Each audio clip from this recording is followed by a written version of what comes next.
6:30. wow. Wow. Meeting to order. Everybody under the Wake up. Pledge allegiance. I pledge allegiance to the flag of the United States of America and to the republic for which it stands, one nation, under God, indivisible, with liberty and justice for all. Okay. Okay. Chairman Shores. Here. Secretary Dobson. Here. Mayor Chateau. Alderman Jarrett. Here. Commissioner Antonides. Here. Commissioner Basket. Here. And Commissioner Beard. Here. Do we have any personal appearances tonight? No. Okay. And the consent agenda, any changes?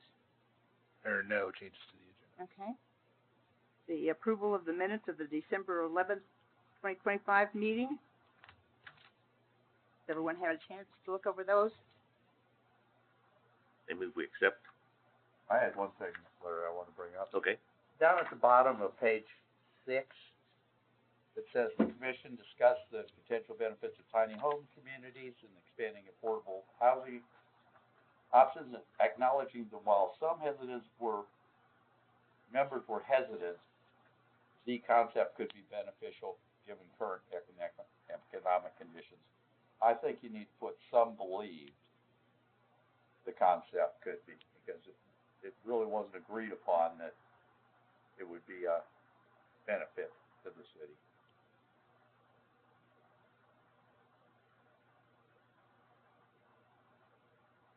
Is there a second to that change, or?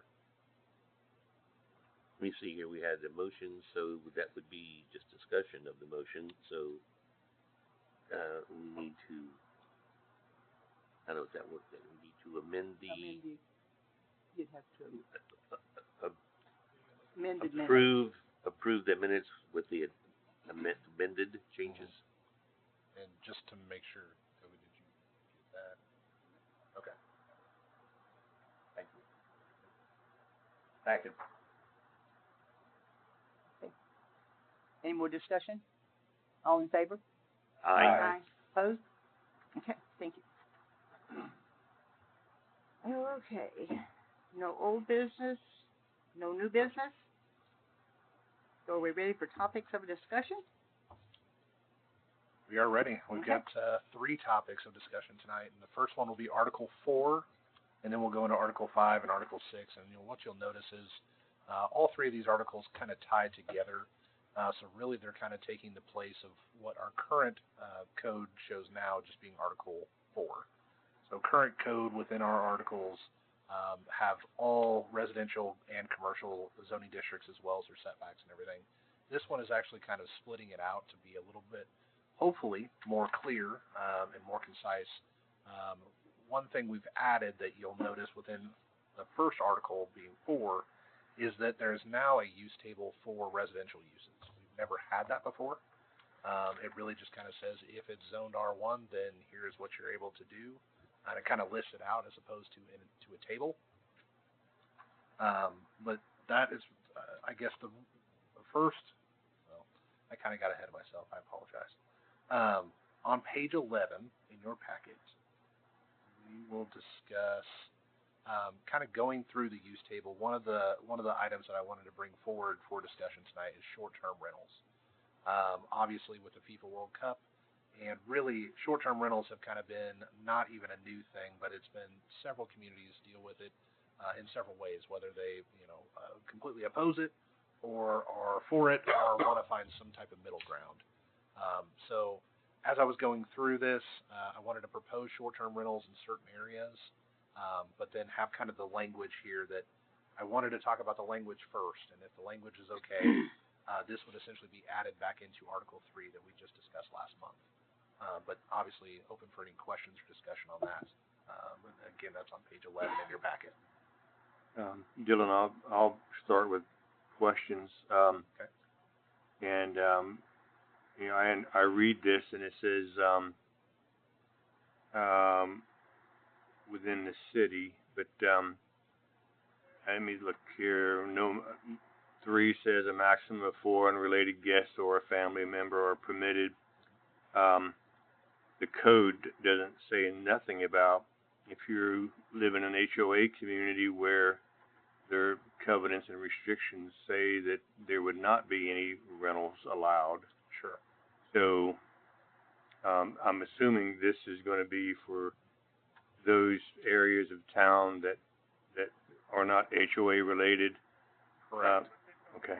And honestly, this would be, so the way kind of state law is written within the HOA documents and with the city, as long as the city is not more restrictive than the Right. HOA, we can provide any of those regulations. Okay. So in The this- HOA will trump every time. Correct. In this case, yeah, it'll be left up to the HOA to be able to enforce that. We're just going out and saying that we are, well, we're proposing this to be Sure. a use. Yep. Yeah, that- I like how. we've received several calls about it, Mm-hmm. but have never, obviously the code is kind of silent to it, and so this was kind of trying to put some language to it that not only allows for it, but then has specific language on what parameters you have to meet in order for it to occur. Gotcha. Okay, thank you. Jim, did you have a question? Yes, I do. The only thing that bothers me about it, I don't care about short-term rental necessarily, is there's no term on this. And so it's almost could be an apartment type situation, it seems like to me. You know, it should be like a 1 week maximum, stay or Sure. whatever, because, it's like the RV park down in, Archie that is actually a trailer park. Sure. And, Frosty out here is only supposed to allow people to stay for a certain amount of time. Now, we don't know how long they actually stay. But, Sure. So, I think it needs to be defined more so it's just a time frame as to how long they can actually have guests. So the So couple. I know the World Cup's gonna be a whole Sure. different world. Oh yeah. Yeah, you get 1 month of craziness. But, yeah, if you're gonna do it for that, I just have a time frame on there of how long they can actually have people. And to be honest, I'm not sure if this will get done in time for that or not. Obviously, the hope would be to do that, but I'm trying to think of all the things that could potentially occur, and obviously, it's on a lot of people's minds at this point. But the two things that kind of came to mind, and actually, you brought up a very good point. We could add short-term rentals into our definitions, being Article 2, that just says that a short-term rental is anything that's 30 days or less. And then long-term rentals would be anything that's 30 days or more. Obviously, we don't really restrict long-term rentals right now. If you want to rent out your house, you absolutely can do that as long as there's not a deed restriction or anything of that nature. But as far as short-term rentals, yeah, we're definitely kind of getting into Airbnbs and VRBOs and those types of things where people are looking to stay for a vacation. They're not looking to try and figure out what they're going to do for housing for a month. So, at least not on a cheap manner. But the way you've got it in here too, the proprietor has to be in the house at all times Or live next door. Yes. Correct. Yeah, we definitely want a local contact here. We don't want to just have anybody just buy up a house and say, okay, I'm going to make some profit on this. right, short-term rentals out of it. Yep.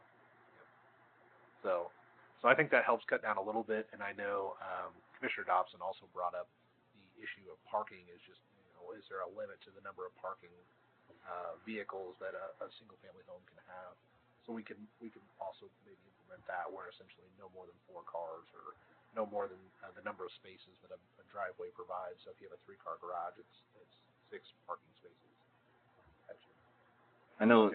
I'm sorry, didn't mean to interrupt you. No, so Okay. I'm fine. I know that in Atlanta, I've been to Atlanta a lot for film shoots and stuff, and so we do a lot of Airbnbs. And I know they tried to limit it. I'm just giving you information here. Obviously, we're not even close, but Sure. they tried to limit the number of days, but then all they do is send them home Saturday and back Monday. It's a new contract.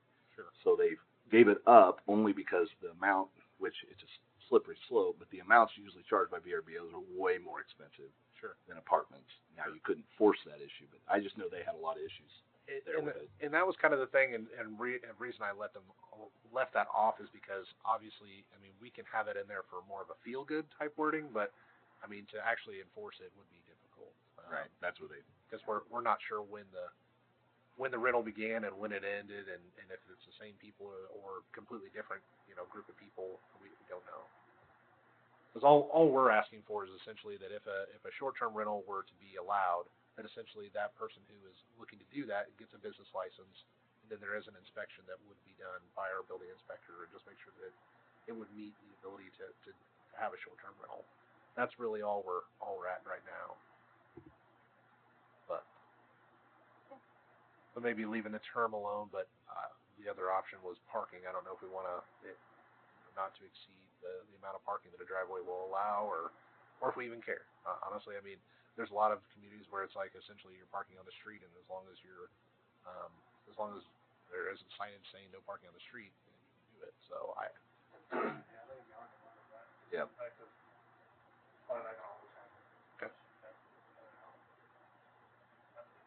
Right. Even if it's two families, they're probably bringing two cars, or Yeah.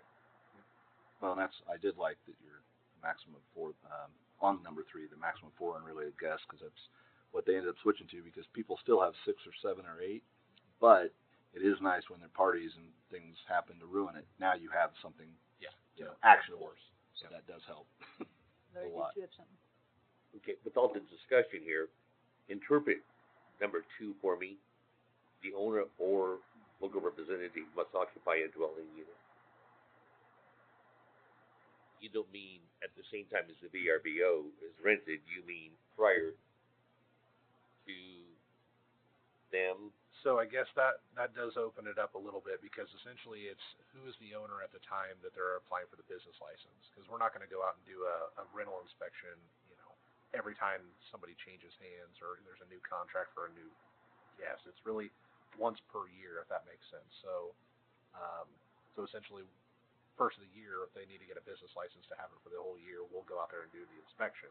So the owner lives in the home then, but if it's a VRBO, the owner's not going to be there during the time that the... Potentially. Okay, so I was interpreting the word owner... Like property owner. Must occupy a dwelling. My mind went too much there.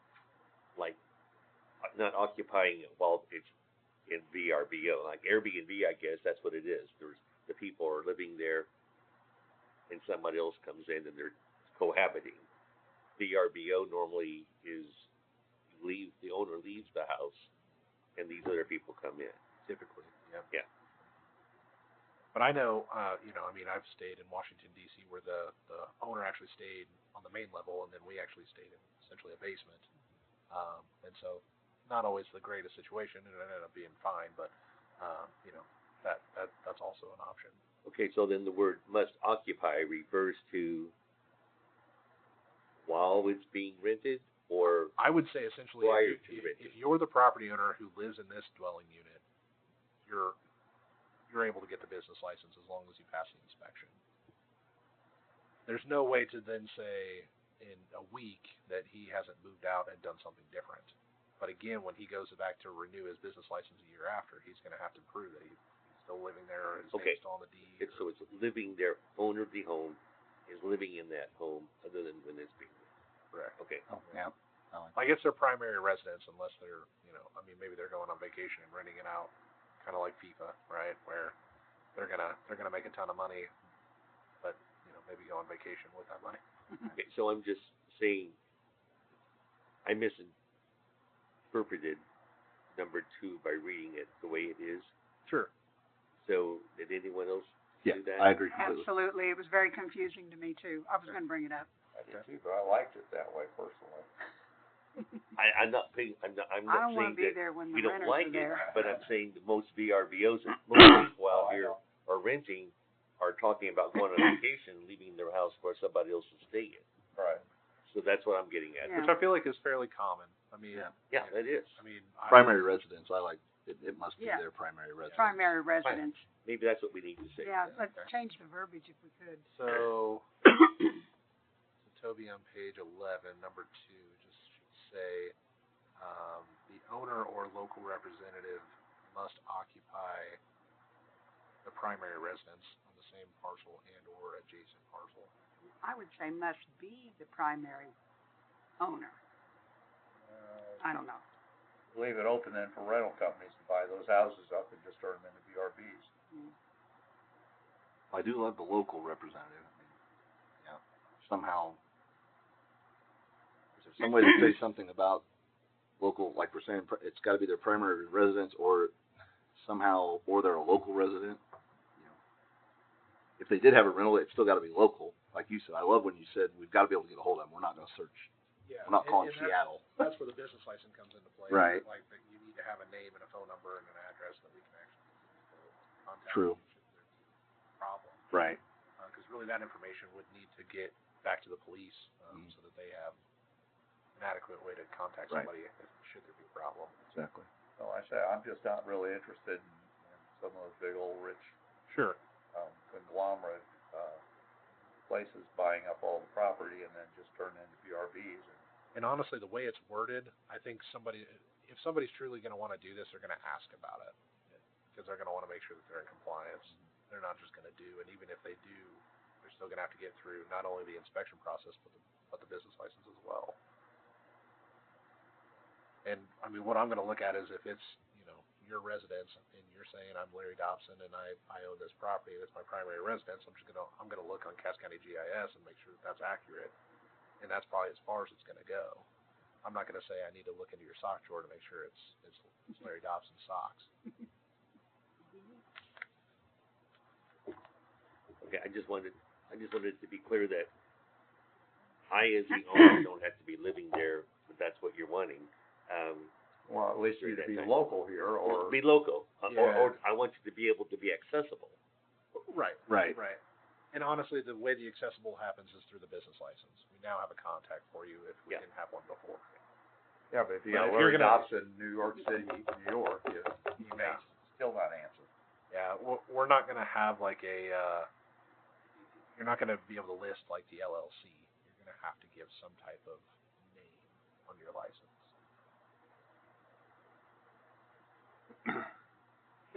You good with that? Yeah, just long as we are referring to primary residence. Yeah, maybe, excuse me, maybe at the end of sentence, what is it? D. Wait a minute, local, no, we could do two. At the end of the sentence, just say, I see what you're saying about occupy. So occupy a dwelling unit on the same parcel or an adjacent parcel when it is not being rented. Maybe add something to that effect at the tail end, because to me it's confusing.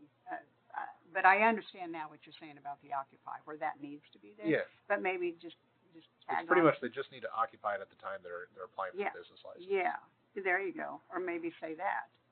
Or something at the end, when it's not being rented, they need to occupy it. Or at the business license. Yeah. I like that. I think too. that's kind of the interpretation that I'm making.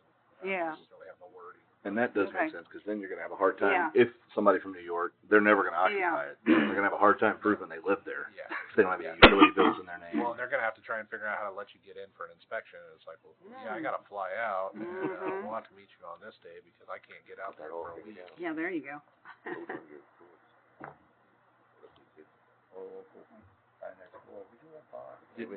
Did we kind of work our way through that one? Are we good? I think so. Jim? Are we good? Yeah, Larry? I think so. Yes. Michelle? Thank you. I think so. Okay. It's still a little confusing to me without changing a couple of words, but Sure. but after you explained it, I mean, it makes sense, but I think if Yep. someone new reading it or whatever is like, what's that mean exactly? Sure. Yeah. Just That's where I was getting at. It was Yeah. First read, because I read it. And it Yeah, I read it like and you then- did. to be honest, I kind of wrote it so that they're going to want to call you.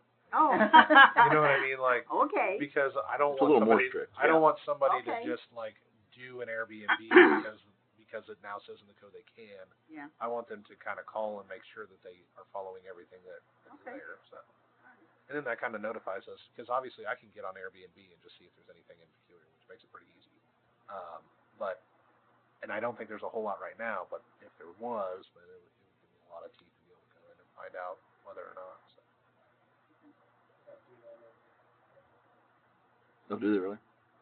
You want to take all those calls?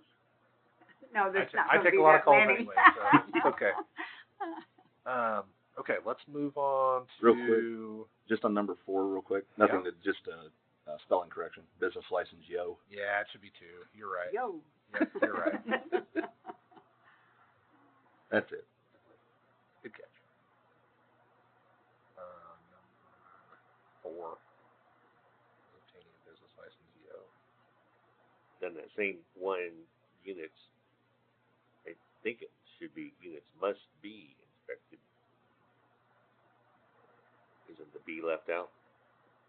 Units must inspected. Oh, yeah, Yeah. It says units must be provided with. second sentence, no, second sentence. Second. Units must be inspected by the building inspector. Okay, I get it. Okay, number 4. Number 4, yeah. Units must be inspected. B is omitted. Okay, cool. Sorry about that, guys. Man, I feel like I've rushed through that one, apparently. Okay. Testing us. Well, sure. Yeah, did you read it? We're on our toes. Sure. Article 4, starting on page 12. So we're going to kind of go section by section, and I'm going to provide brief highlights, and then obviously I'll open it up to the floor for any specific questions. But the first section here is section 400.360, district descriptions. And really the big changes, there are 4 of them. I added the R1.5, which has a smaller kind of footprint for an overall square footage of a lot. R3A instead of R3. So right now, our current zoning just says R3, multiple family dwelling district. R3A is going to be very similar to that same, but because I've added an R3B, I wanted to be able to differentiate. That's the only reason it was added R3A instead of just keeping it R3. And then R3B is kind of the new concept, if you will. So, for instance, if there were to be, I'm going to use the example of an apartment complex. Like, we wouldn't want them to put each building on a different lot. We would want it to be under the same ownership.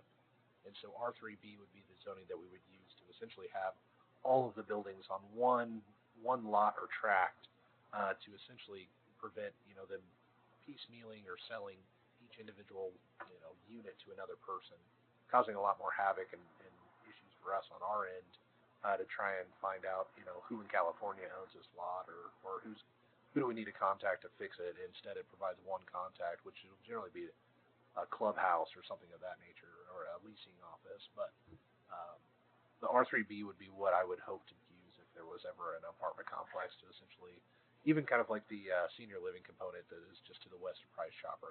That's all on one lot, and so that would be another example for an R3B type zoning. So essentially, they're not able to sell off those individual units later on if they, need cash or anything. They're gonna have to sell it in its entirety. Then the final one is R4, which is mixed use, and that just kind of essentially, I get a lot of requests of people that want to do not just one type of unit. Maybe it's townhouses and row houses, or maybe it's duplexes and single families, or maybe it's multifamily and duplexes. If you all remember the Willow Lane and Peculiar Drive project that we rezoned to multifamily. You have duplexes along the north side and fourplexes on the south side. That would be another example of kind of like a R4 type zoning where essentially it allows for multiple different types of uses as opposed to just the straight same thing throughout. And it kind of just opens up a little bit of flexibility for different types of uses and hopefully to try and hit different types of markets. Any questions on that one? So, this just occurred. I thought the single family, can that include a home that has separate kitchens or like mother-in-law quarters? Like mother-in-law moves in and has her own. I think we dealt with this once before, which it was permitted before I got here, but essentially they wanted to add on, like it was an addition essentially that allowed for another kitchen.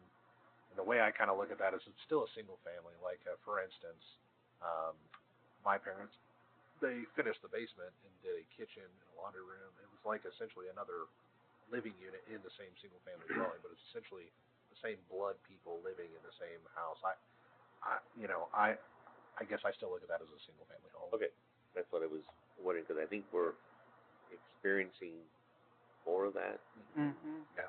Yeah, generational type housing is definitely on the rise, and I think it's multi-generational in the same house, but maybe separate facilities. Yeah. Separate. I think when we start talking about different dwelling units, as if they're having to provide like a firewall, essentially to create a different dwelling to essentially if one, for a duplex, there's going to be a firewall that splits the two units. And so if one catches fire, essentially, hopefully the next one won't, even though it's connected. Okay, okay, thank you. Yeah. Jim, did you have a question? I did hear. Yep.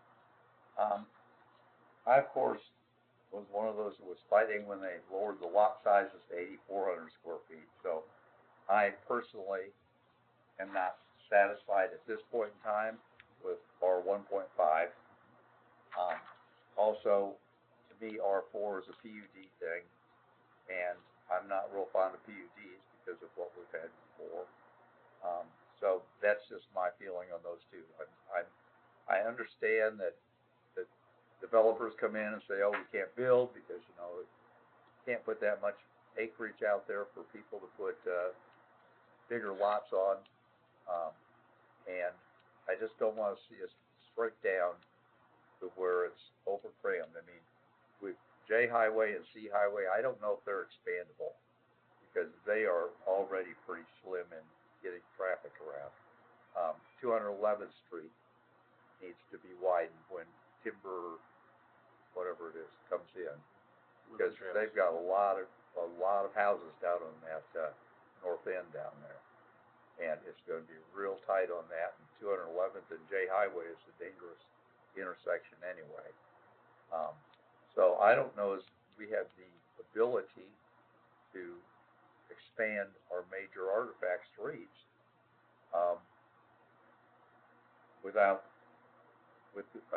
if we keep adding housing and housing and housing, it's going to be another Belton. I mean, you can barely turn left sometimes out of Quick Trip there. But if we keep building single family, we'll have the same issue. Well, I understand, true. So, but I don't think the option is to not build. Well, you can get too big. You can expand to too much point. I understand there's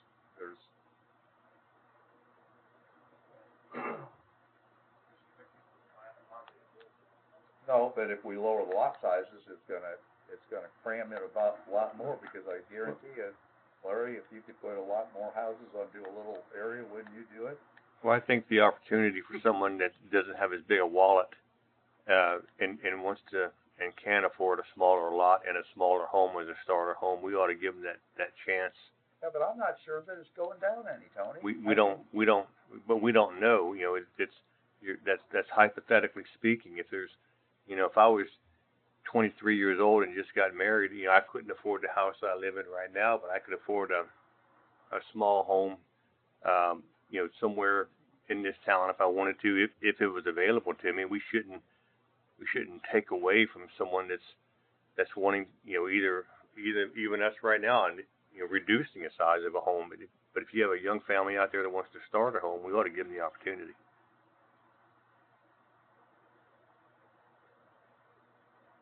I think that me and I grew up in the same value system at our younger age, but as I'm aging, I'm finding out that more of the younger ones aren't really wanting that yard or that space. And I'm disappointed in that myself, but I can't control what they're doing. My value system is different than theirs. So I think the affordability thing comes back to the space, and we're having to. And I use the example I used it many times before. The people in Centennial Farms, the young people are the ones who are hiring their yards mowed because they don't want to do that. The old ones who retire are the ones who are doing it themselves. And so the young ones who are buying it aren't wanting to take care of that yard. They're not wanting a yard. And so I think. But are they wanting to live right next door? I mean, crammed into other houses? Yeah, I think they could care less as long as there's space between them. They're not hearing each other's footsteps or hearing each other's voices room to room is what I'm thinking. So I think, and I keep hearing about the government saying that affordability, the restrictions are keeping affordability of houses up, and I keep thinking, well, what's the affordability? How is house peculiar not allowing houses? And I think the only thing we can say is our restrictions on size and lot sizes would be the only thing that maybe we're saying requiring larger lots than what others are. And I used the example before in here of in Arizona where there's no garages, common garages in the center, but the houses are literally 10 feet apart, and they're privately owned, and that's the starter homes that people are using, and I don't like that, but I think that's the trend that we're into, Well, and I think we can't prevent that from happening. no, I agree. And then just to bring up my mother's home on Birch again, that right about there to the west of Price Chopper, right behind the retirement area there. Birch, all those homes, like you said, they're probably only 15, 20 feet apart, but their lots are very deep. But if you mathematically cut it in half, now you've got that lot. My mom really doesn't need that giant backyard. So if we can have 25 younger families, like you're saying, hopefully taking care of maybe even the same size home, but on half the size lot versus an apartment complex, I'd much rather have that and get that many people in. I mean, it's my personal 2 cents. I'd rather have owners than renters any day. But and I know what you mean. I mean, my mom's house is like 230 now. It's insane. It's ludicrous. So that's why I say I wouldn't be able to afford to buy my house right now, No. to be perfectly honest. No. No, I agree. I think it's a step in the right direction, John. I think it's a necessary step, unfortunately. One, something you said, Commissioner Tonides, with the R4, it is definitely different than the PUD, and only for the sheer fact that we haven't hit the PUD, but we will tonight. The PUD is essentially a mix of commercial and residential, or a mix of commercial and industrial. The R4 still remains residential all throughout, so there's no way to, to have like a commercial on the bottom and residential up top in an R4 zone district. It's strictly for residential uses. But it's smaller lots and stuff too, so it is kind of a PUD or It just is not any smaller than any of the R3A or R3B. It's the same size. Okay. As R4 is 12,000 square feet, 2,000 square feet per dwelling unit. The minimum lot width is 90, minimum lot depth 120. Front yard setback, rear yard setback 30, 30, side yards 10. I mean, it's all right. I'll take a look at it. okay. Just because the same lots are smaller, don't mean all the homes are there. It still don't require us to see now that our requirements are much higher standard now that we pass and get licensed people. All these homes that we have to pass. Any more discussion? Okay, go. So section 400.370, the use table, and that's going to be on pages 13 through 18. 13 and 14 just kind of outline designation of like use categories, so permitted uses, subject uses to special conditions, special uses, prohibited uses, and that kind of helps you read these, I guess the new land use matrix, if you will. And so obviously I'll kind of yield to, we can kind of go through each one of these. One of the things I did want to do is obviously the use standard off to the very far right side on the use table. These numbers will be updated, but essentially they should, any of these uses that have a section number, it should relate back to special conditions that were outlined in Article 3 that we went over last month. Obviously, I'm just trying to make those numbers match, and I was not able to do that just yet. And I'm kind of highlighting, and I think I kind of started with telling people that were here at the very beginning. All my highlights are just reminders for me to go back and make sure that the right section number is addressed and confirmed. So I'm kind of just making sure that all those highlights are done, and that when we get a final draft, everything is correct.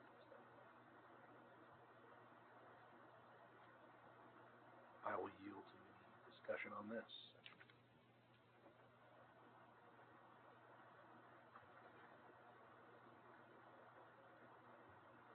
David, you got anything? No. Oh, Larry? No, just that the charts, I think, are a good way of displaying Michelle, that. you good? I'm good, thanks. I wanted to try and add a little bit of color here. So kind of the blue, if you see, is public and civic uses. So it kind of just distinguishes like, hey, we went from residential to now public and civic uses, and then it goes into commercial uses. And what would be allowed. And remember, this this section is all residential, so essentially everything you see at the top, it just starts from ag and goes all the way over to R4. And so this helps me a lot with when someone comes in as an applicant, that, you know, they say what it is they're trying to do, and then I'm trying to fit into the use table where it's going to go. I don't really have that with residential right now, so this is hopefully an improvement to not only be clear for me, but clear for the person who's coming in and asking for the request.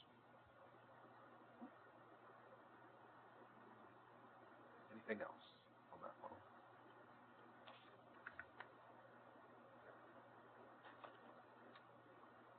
Next one is section 400.380 bulk and dimensional standards. Now we're talking about what the minimum lot sizes are for each of those zoning districts. The per dwelling unit, the minimum lot size for the width, the depth, rear and front yard setbacks, the height, the lot coverage.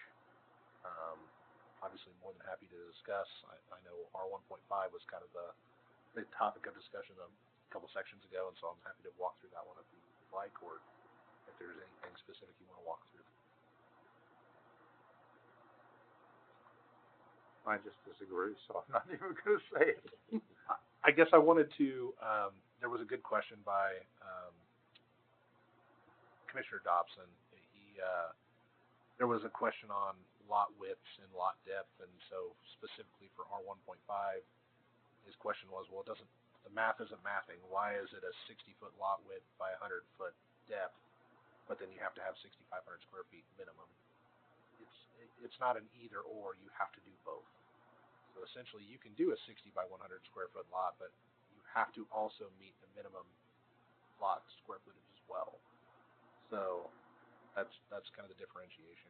You'll see that even with R1, and that's currently in there today, 70 by 100, but the minimum square footage is 8,400 square feet. But there really can't be a lot 70 by 100. It's what. No. It's just That's the saying that. minimum. Yeah, it's just But saying that you cannot go doesn't come lower up than with- that. No, but I'm saying it's the minimum, and then you've got to have that maximum. You have to. Match it somehow. So I was doing the math there and saying, look at those and multiply that. And the last little bit is just kind of the obstructions and projections in the required yards. This just kind of gives, right now, our code kind of says if there's a variance, I need to come before the Board of Aldermen in order to get that variance requested. And if it goes above and beyond the 10%, I then have to go to the BZA, which that would still be accurate. However, this kind of then says, hey, as long as the things that are kind of off to the left are not projecting more than it is an allowed use, with something that I can do administratively without having to bring it back before the board. But it kind of just talks about all the different things that can project into whether it be a rear yard or a side yard or a front yard. You know, can my AC unit project in the front yard? Well, yes, it can, but it can only do it so far. This provides a little bit of clarity. There's a lot of people that will ask a lot of different things, and you're like, well, shoot, the code does not address that, so now what?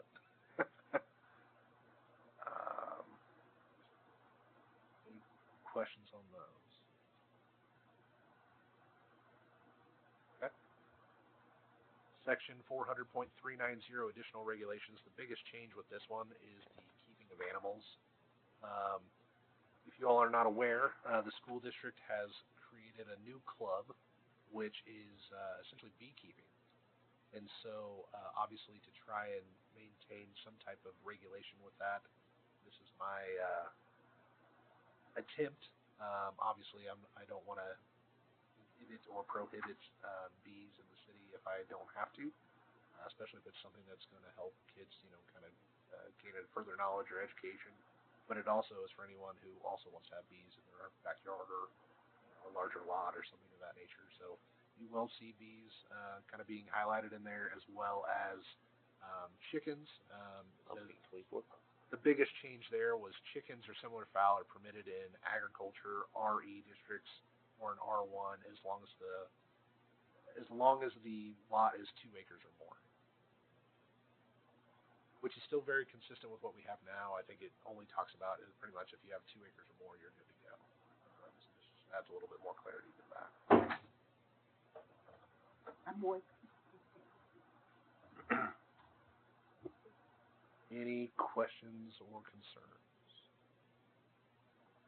Okay, so the B's acquired, talk about the 2 acres also. They're in 2 acres? So with bees are kind of their own separate thing. So keeping a bee should be permitted in the city, no more than 2 hives as described below, unless such property is zoned as ag, RE, or at least 3 acres in size. Okay, at least 3.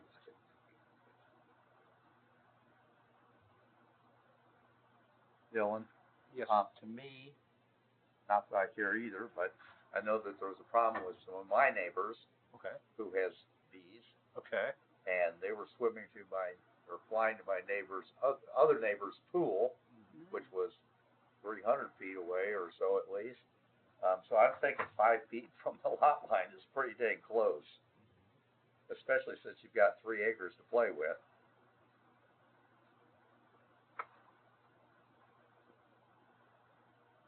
Down there at the sea. Right. So I it kind of builds a little bit to where it's like, okay, it has to be 5 feet away from your property line, but it has to be at least 25 feet away from your structure, like your house. Now, obviously, if you got a pool right next to it. Well, that's the neighbor's pool, though. It's not, Sure. you know. Sure. And Which their pool's if gonna you're have to be raising, 5 feet off. if the I'm property raising line. bees, I'm figuring, well, maybe they need to come closer to my house than to be at the Sure. property line by their house. But okay, like I say, it doesn't matter. I don't intend to deal with it, so. Well, we used to have bees, and I don't, as far as going to the pool, I don't think it matters whether that hive's 5 feet or 25 I feet. think you're right. The bees I don't think they follow that little No, five. I don't think. that I mean, dimension now they there. do have a designated way in and out. You know, I mean, Yeah. there's like an airplane. They know when to come in and when to Flyway. out. But yeah, thank you. But as far as 5 foot, 10 foot, whatever, if they want to go to that swimming pool, It's gonna be there. they're gonna go. That's my opinion. Okay. The rest of essentially pages 25 through 71 is all going to be your existing code for Article 4 and has been stricken. So obviously, if you're kind of keeping tally on, I think originally I was telling everybody that I would like to have a smaller code than what we have now. I which believe that was it.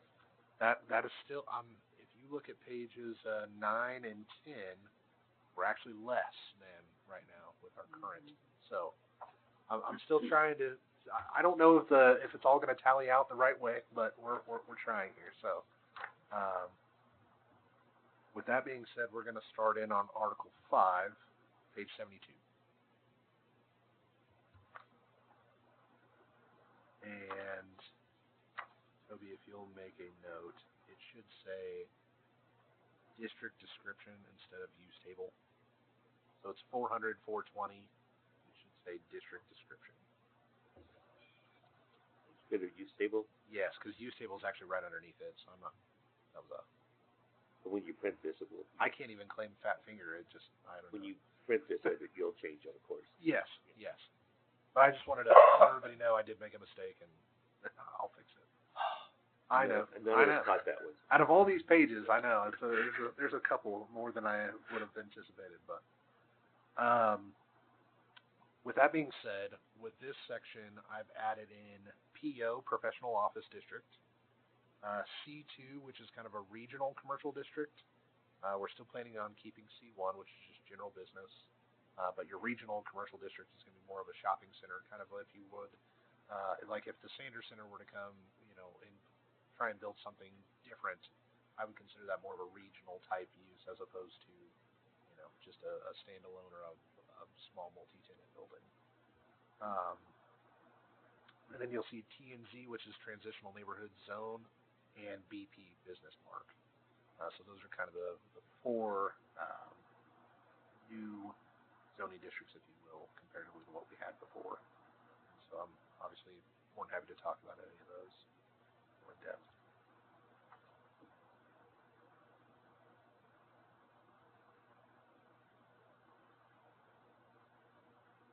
Any questions? Jim? Proceed. Dylan, Great. in that first table, DOD, Downtown Overlay District, are you saying that's the same verbiage as we currently have? Or is that, Yeah. are we, Same one. Okay. Yeah, DOD is the same. If you see Downtown Overlay District or CJ Highway Overlay Okay. or any of those, I left them alone. Okay. I have not changed those at all. okay.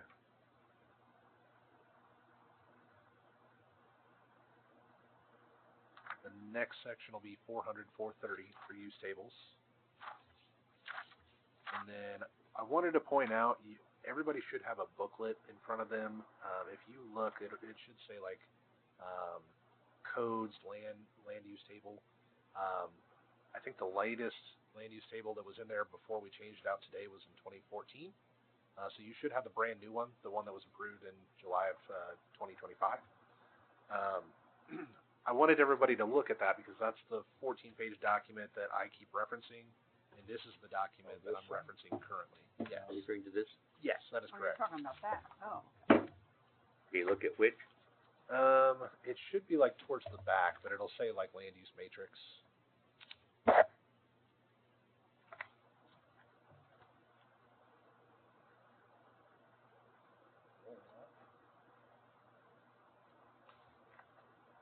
Approved land use table.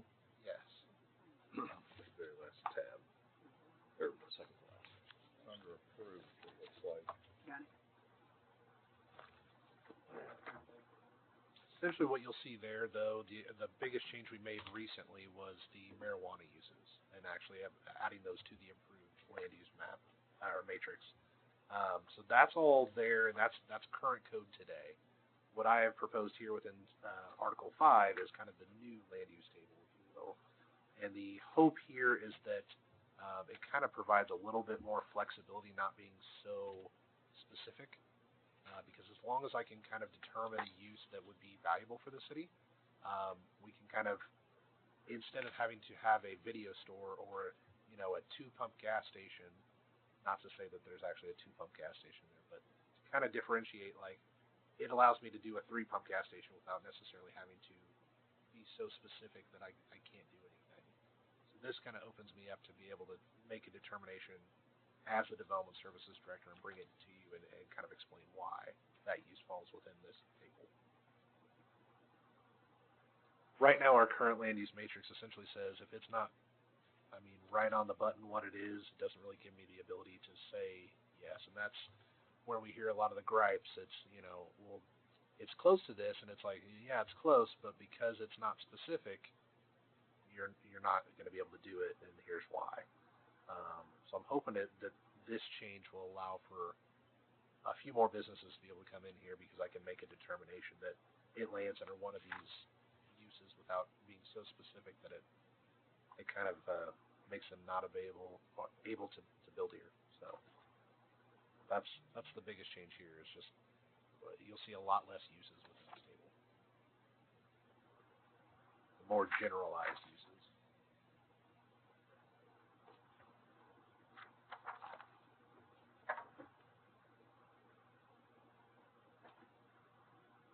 And again, happy to answer any questions on this. So you're basically taking the thing that we worked 8 months on and cutting it out and just reducing it down to what you got here? Now, this is not something that it's not something I take lightly, but it's also something that if there has been a problem with any portion of our code, it has been the land use matrix. It has prevented me from doing there's a lot of businesses that probably could have been here, but because we are so specific, we did not even allow it. So if there's any hindrance that I experience on a very daily basis, it is our land use matrix.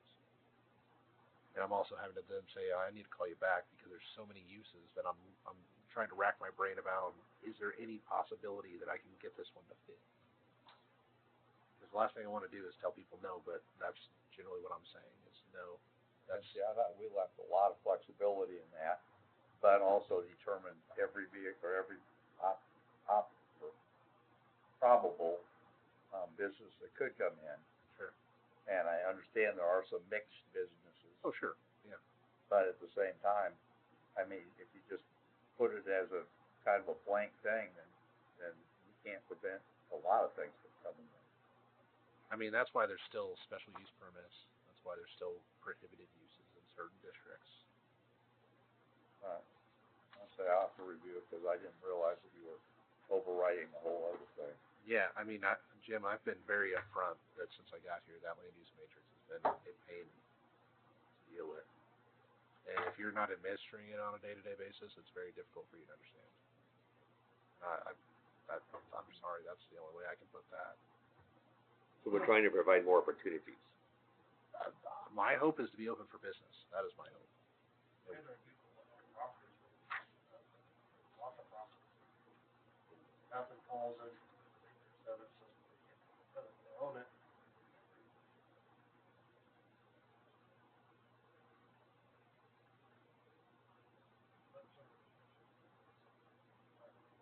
Yeah, we're famous for it, unfortunately. For being too restricted. The hope is that it allows me to be able to make a common sense decision instead of the decisions made before I can ever make the common sense decision. So, and I really did want to pause at this because, like Jim said, like I don't take this lightly. This is something that affects my day-to-day operations.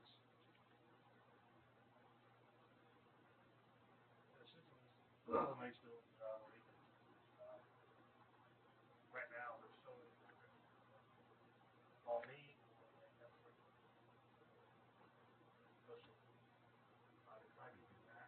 Not worth it. Mm-hmm. Yep. They already know that even once the use is approved, they still have several hurdles to even get to breaking ground. And so the hope is that I'm trying to take a few hurdles out of the process. I mean, there's enough red tape in here to last a lifetime, but if I can take a little bit out of it, I'd like to. Well, as long as we keep our standards up, Well, I don't know that it's going to bother anything. And let's say the use, because eventually we'll get down to kind of the processes, right? So let's say there's a use that's not in here. It allows me to still be able to make a decision and take it to the BZA and have a what is called like a variance of use. And so, hey, it makes sense here, and here's why. And then I have to do the staff report that says that this use should be allowed, and then it will then go back through the process. But we don't even really have that right now. You'd be able to give an example of something that you may have been asked without throwing, somebody under the bus or something. The trackside property would be the first one. It was a mechanic shop for the longest time, and then our land use table says no mechanic shops in downtown. Okay, well it has a car lift in it. They wanted to use it for cars. It has the parking for it, but they can't do anything with it. And so then they were trying to, tell me 3 or 4 different uses that they could use to try and pigeonhole it into it. And I finally got to the point where we did a variance for it, and said that you can pretty much use it for hobby, or there was like 3 things essentially. But that was like something where they were just trying to sell their property. They weren't even trying to build. But the uses just never ever came back to something they could actually do with. And so, I get blamed a lot for, essentially telling them that they can't do anything with the property that they built long before the standard or code was here. And now they're kind of just sitting out without a paddle in the water. That still is existing there now. They had to get a variance, and now someone was able to buy it. They got the variance. This would have covered that situation. Correct. With the new code, it would have still covered it. But yeah, I mean that, and I think even in here still, I don't know that because I kind of tried to keep a similar standard, that I don't know that we've allowed mechanic shops still in the DOD right now with this current use here. But if it makes sense, that's where you go to the variance, and you're like, okay, there's a car lift here. It was a mechanic shop before. It's been that way for decades, and the only reason they didn't continue it is because they didn't know that if they didn't renew their business license, they would lose their grandfather use or grandfather clause. So Those of us who are on the board when that occurred got phone calls. Mhm. I know I did. Did you get phone on that one No. too? Email. Call me. I got an email. So I got a phone call and emails. And, Yeah, I would've never read it anyway. no, I got okay, but that one was that. Thank you. That is an example. And Yeah. It is one. yeah, that, that's one that it was I like got 6 phone calls months, about. and the mayor was involved, and Alderman Jarrett was involved. He was out there with me on site to try and figure out how we could help these poor people, and luckily we were able to do it. But I just felt like there was nothing illegal about it. It was just there was so much that we had to go around instead of just going straight through the problem. So what's moving in, anything? I think the guy's just using it for storage essentially, but his like personal hobbies. I think he's got a few cars, but he doesn't even live there full time. He lives in Raymore and has that as like a secondary place. But the original people were able to sell it for that yeah, purpose. finally. Yeah, Yes. first you couldn't rent it, buy it. You had to take it to some specific- you have to buy it from a specific business. You'd have to target people, like, come, you had a business. People open one of our properties, just get Okay, so that's an example. Yeah, that was one that I think hit most everybody here on the board. So I don't know if I should bring that one up.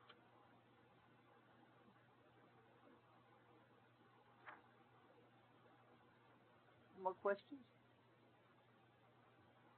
And if you do own property and you are limited, I mean, you certainly have a negative taste, and you certainly are going to be vocal about it, which isn't good for any of us. Oh yeah.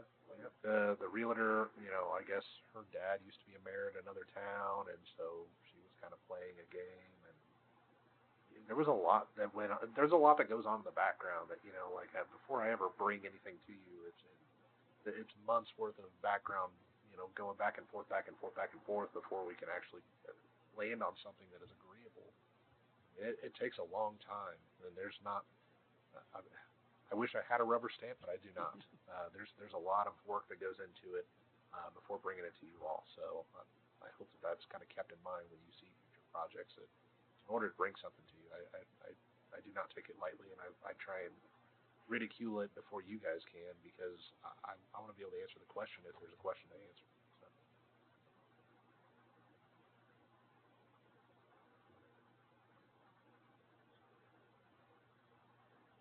Moving on to 400, 440, both conventional standards. Can I go back real quick to 400, 430? Sure. And number G, I just think there's a letter left out on the second one. It says uses identified with a, and it's in quotes, but it's blank. Is that Correct. Yeah, that's supposed to be. So when you go down to the table, okay? there's like a dashed line. That means Oh. prohibited. Oh, okay. I thought there was supposed to be an initial in there. Nope. Good Okay. question. All right, I read it Nope, wrong. That is on purpose.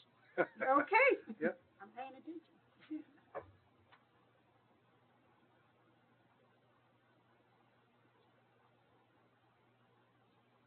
Very similar to Article 4 is the kind of the minimum lot sizes, minimum setbacks. The only thing that you'll really kind of see, which actually isn't any different, it's just the DOD actually has a 0 lot line, which obviously for good reason. Most of the lots here in downtown are very small. We want buildings to kind of be up towards the street so that when you walk by, you kind of see what's in the store.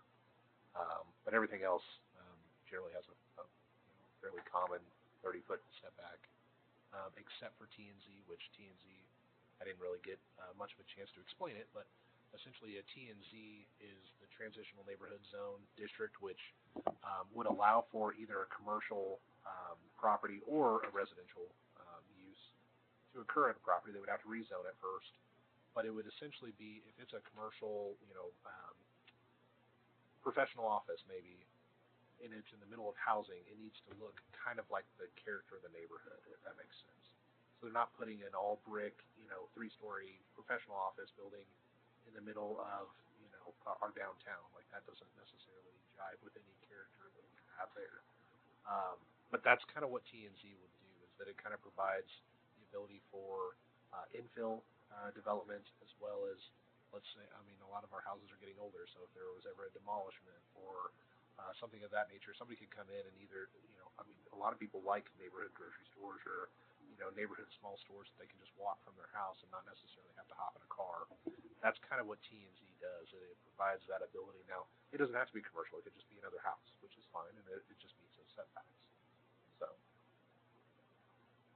but it still needs to kind of match the character of the neighborhood wherever it lands. But it's typically like just outside the downtown overlay district or on the edge. You're not going to see TNZ on Knight Road or something like that. That's not what we're looking for.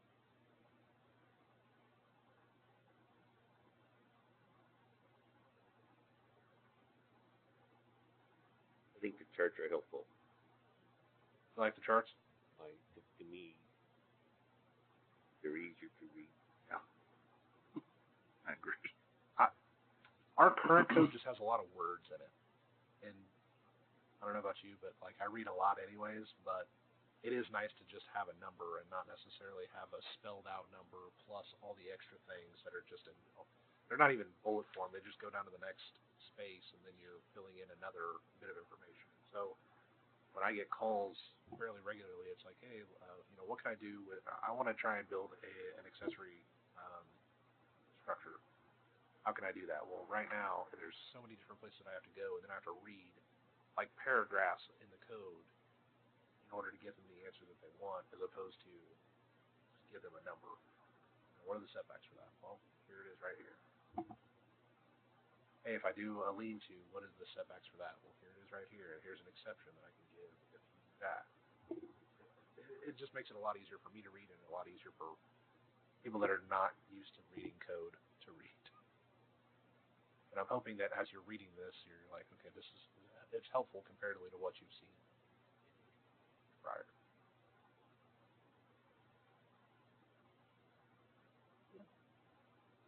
Anything?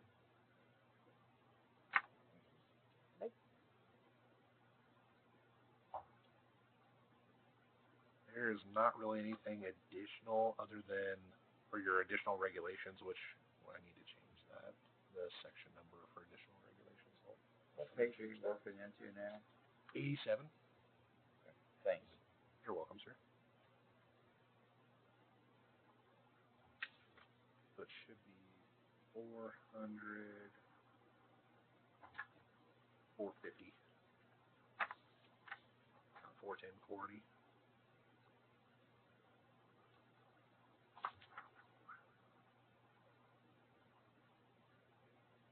That one's kind of short. I don't know if you guys have any questions on that section there. Additional regulations for, essentially it talks about outdoor storage. Dylan, the only question would be 2A or A2. If a property has excess of parking spaces, where do we, or how do we determine what excess parking space is? If you use, you know, the Chopper, the hardware store, Dollar General, whatever, I'm assuming there's so much space and that you need for parking. Mm-hmm. And I think honestly that's where it leaves it up for interpretation for me a little bit, because required spaces, obviously you need to have so many spaces per the use. However, if we go over to the hardware store, we know that not all those parking spaces are used. Sure. And so obviously that takes a little bit of inside knowledge. I mean, if I was, you know, day one, I would say, well, if it requires 15 spaces, and you're going to have 15 spaces. Okay. But for people that you know, me having been here, I know Price Chopper has an excess amount of parking. There's definitely a lot more parking that can be used for other things towards, you know, kind of the south side of the parking lot. Gotcha. But there's other things where it's like, I know it's busy all the time, and there's not really extra parking spaces at all. So that's kind of a judgment call on my part. But. Right.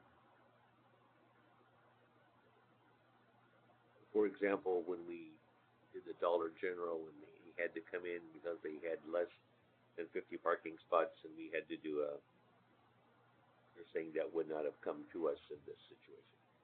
Yeah, I mean, essentially, as long as they're following this requirement, and knowing that Dollar General has, I mean, they've got a whole row that has never been used, to the best of my knowledge. It makes it fairly easy that if they were to say, hey, I want to do some outdoor storage, this kind of allows for that, but obviously they still have to be able to not block any fire lanes, not on the sidewalk, still needs to be in their building setback. So, and I believe that one has a 40-foot setback, so they can't be doing it in the front yard, essentially. They have to do it on the side. But only with this code. Our current code does not allow that. It does not allow much of anything outside. We kind of talked last month about how trying to get businesses the ability to, kind of spur some additional economic development, different ideas they may have, as long as it's within the use that they're proposing of. Trying to be a little more okay with that.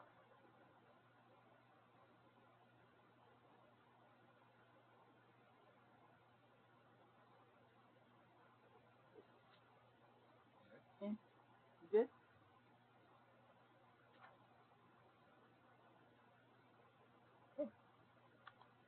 Article 6, 400.490 general, and it just talks about special purpose districts and overlay districts. I know Commissioner Dobson has asked me on more than one occasion, what in the world is the difference between an overlay district and the underlying zoning district? So I will try and do my best to explain it one more again.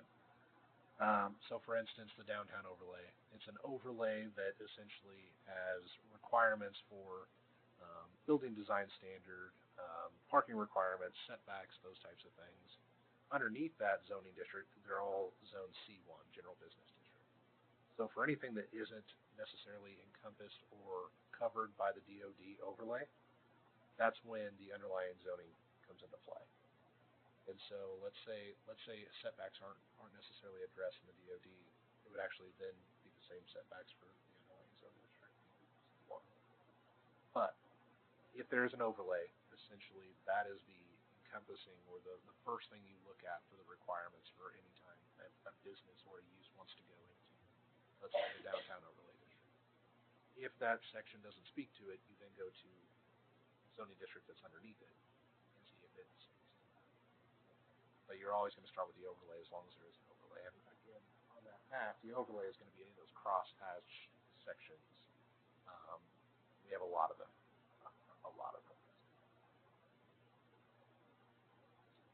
But that first section just kind of opens it up to kind of define what a special purpose district is and an overlay district. So if there's any questions on that, I'll answer.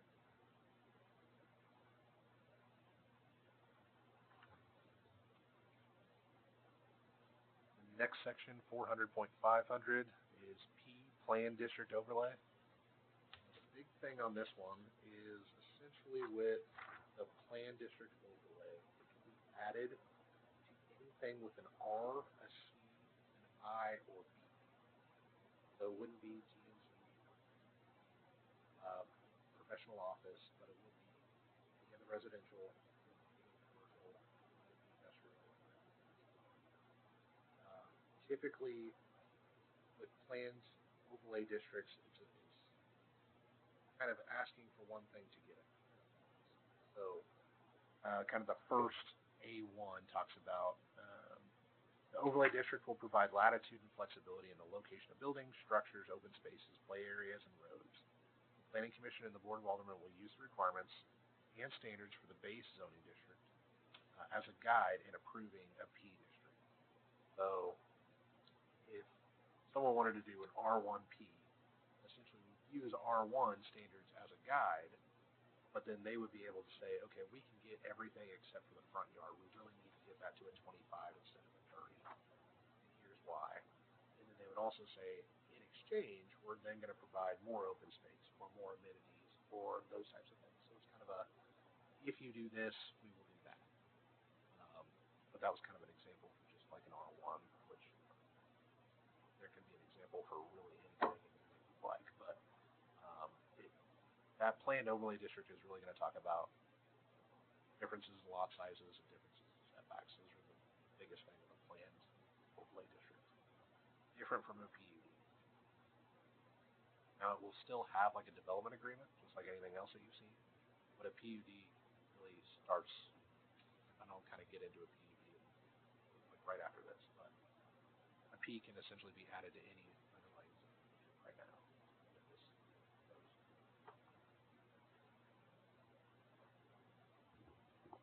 Any questions on the plan overlay?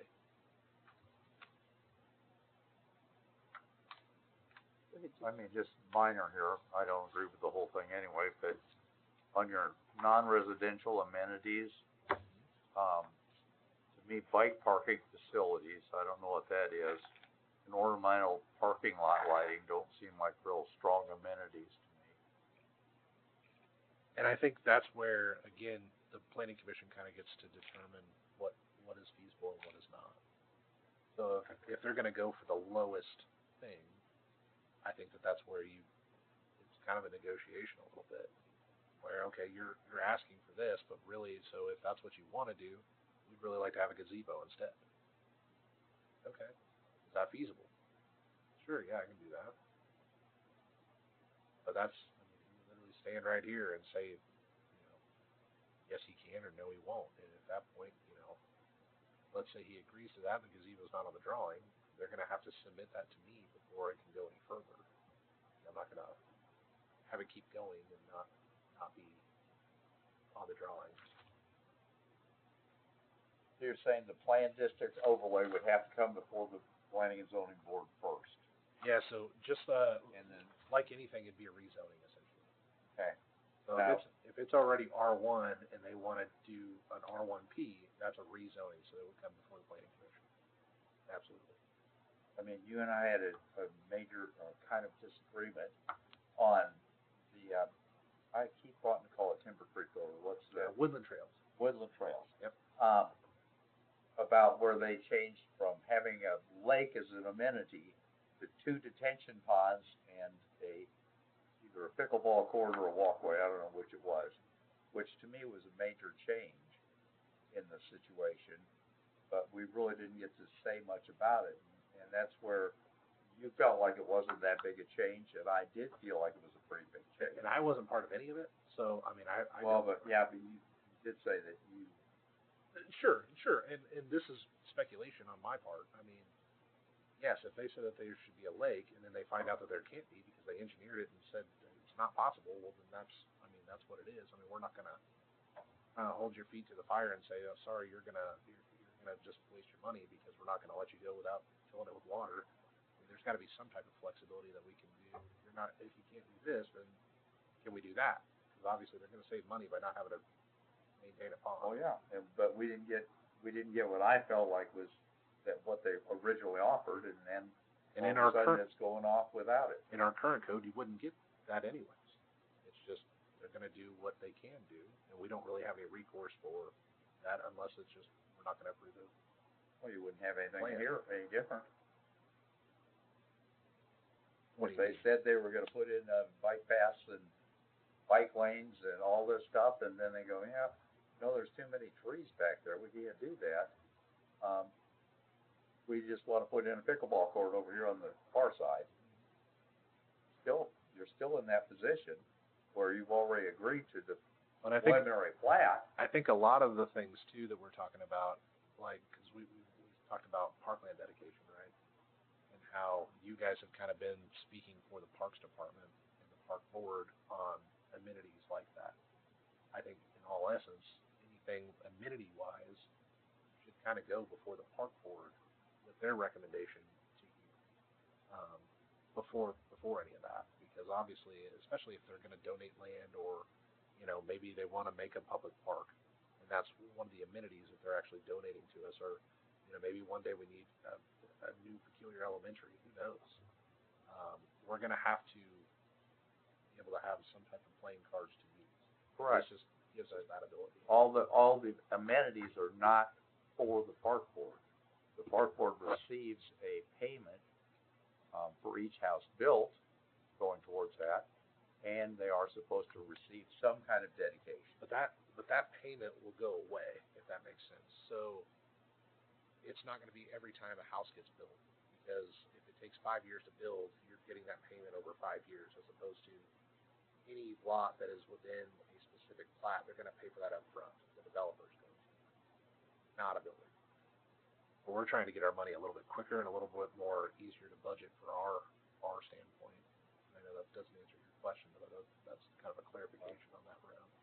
Okay, well, that's just my feelings about that. They just seem like pretty meager little amenities that they're got an option of. And again, I mean, they're still gonna have to talk to you about those options. So here's what we're proposing to do.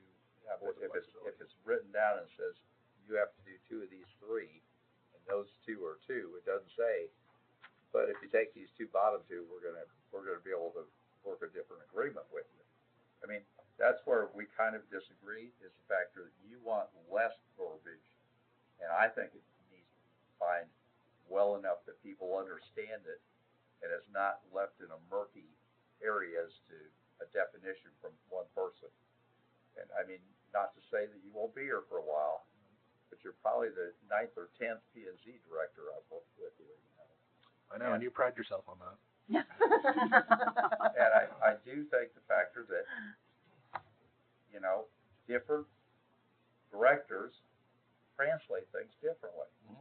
So let me do the director job. This is my job that I'm trying to present to you all to hopefully get this city back on track. I mean, we have not had a good code, and I've said that since I said that 4 years ago when I was here.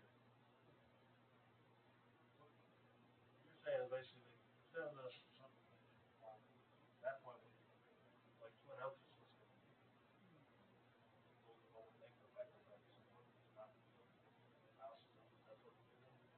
one thing that you've done.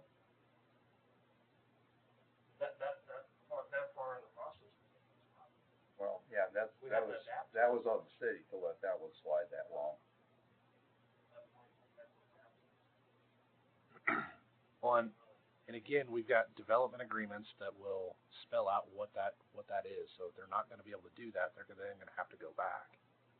But we don't have development agreements in place for Woodland Trails to do a watered lake. Thank you. I mean, that's a contractual agreement that essentially is recorded with the county. So far,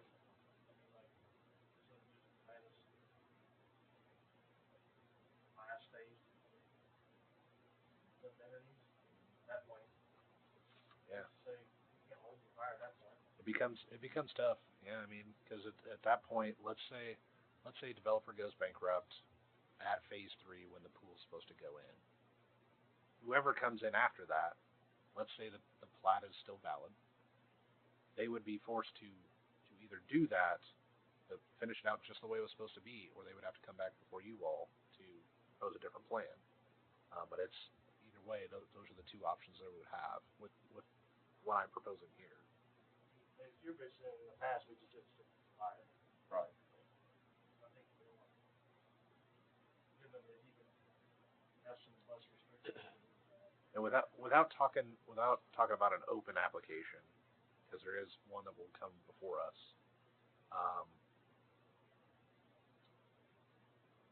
Plan's been approved. Right of way cannot be obtained, and so they're looking to try and rezone something and get a couple more houses out of it. They would then need to come back and amend their preliminary plat so that everybody here knows what it is that they're doing. But, I mean, the holes in the ground that they said that they would do, whether it's filled with water or not filled with water, it will eventually fill up with water with rain regardless.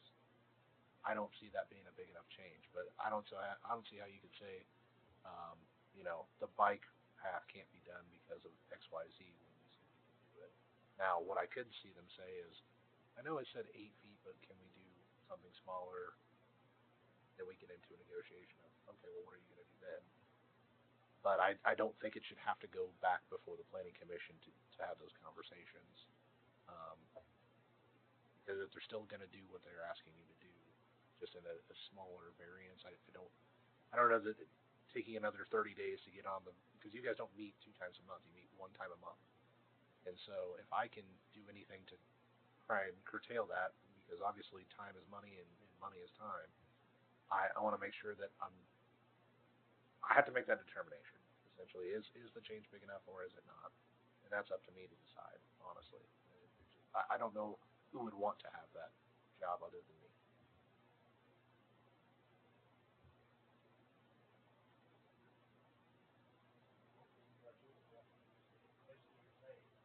You only need a person that's true. All of the very next week. Start to finish that process. And the other thing, which I guess this just kind of popped in my head, is that we do everything completely backwards. We have them do all the plans and all the things up front before they can ever dig. Well, if they could do the preliminary plat and go out there and start turning dirt, they could tell you pretty quickly when they come back for the final plat that, hey, they couldn't have done it. But if we don't allow them to see what they even have, because they have to get all their preliminary plat approved, all their design and construction approved, all of their final plats approved before they can ever get in there with an excavator to figure out what they've even got. They don't, I mean, yeah, they've done some exploratory digs, but they don't know, I mean, Woodland Trails is 155 acres. Exploratory digs, I mean, good luck. That's a lot. I mean, if you really want to know what you got, the way you do it is by going out there and disturbing land. But we don't allow them to do that until everything, all of their investment is, like, all their eggs are in the basket. I mean, if we changed our process to where the preliminary plat was approved and they could apply for design and construction and get those plans approved and go out and actually do it, they would come back to you with a final plat that says, hey, here's where we're at. Obviously, we can't do what we asked, and then that's where you guys have the ability. But you've already got all the approvals and everything up front that is not really a good way to come back. They've already got all the approvals.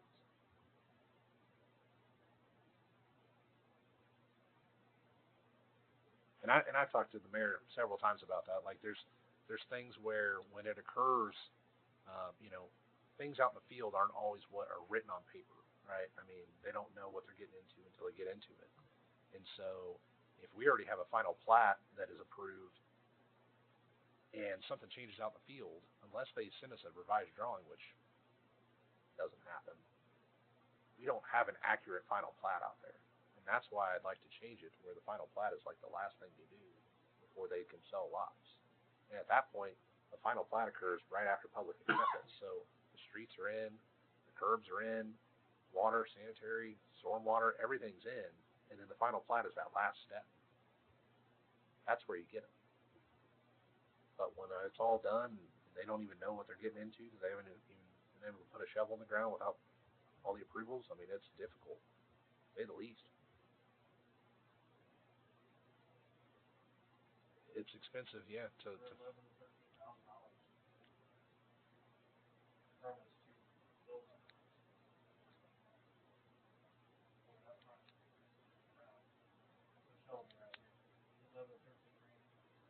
we're at 6% for infrastructure. So if it's $1 million for phase one, it's 6% of that is what they're paying just for us to go out there and inspect their infrastructure.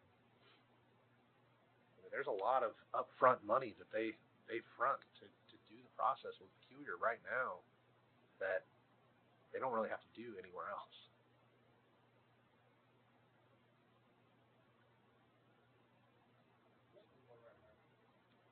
I'm hoping, but I know that this is it definitely is not the way Peculiar has ever operated. So I know that this is not an easy transition.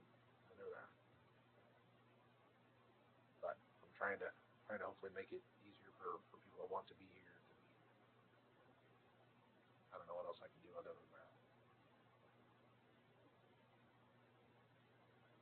Any other questions, discussion? And did you have anything else? Nope, that's good, thanks. PUDs. They'll be fun. 400.510 is the section number, and that starts on page 92. And I think we kind of already went over the difference, but just to kind of reiterate, the PUD, the way it's kind of proposed is essentially it's still a rezoning. So if it's an ag piece of property, let's say it's the 300 acres up there by 203rd Street, and they want to rezone it to PUD, they would have to go through the process of rezoning it. How we have never really done it is had a rezoning and a preliminary plat, or at least the site plan run together. So you can actually see what it is that you're rezoning the property to and what it will be when it's approved. With the PUD, you're really only asking for that on projects that are special in nature. Honestly, the data center would have probably been a good PUD. That would have been something where when the setbacks are way too close to the street, that's our bargaining chip and say, hey, we're okay with the data center, but your front yard setback is going to be 300 feet. That's the type of flexibility the PUD gives. You get a project in there that just doesn't fit in a box like everything else that we have here. The PUD allows for that box to really be expanded upon to make sure that you're still getting what it is that you want. But if you have 300 angry people that show up and their biggest thing is it's too close to the houses, well, let's see if we can help that. I know this was the thing that, with I-1 and Business Park, those setbacks are kind of in place. As long as they're meeting the code, they're meeting the code. But for a project like that, or really any special project, let's say the Royal Stadium came, right? We still are going to have to figure out what a good setback would be, and nothing without a PUD is going to fit in a box like that. It's going to be very special, and it's going to be something that, let's say it's an entire shopping center with residential and commercial.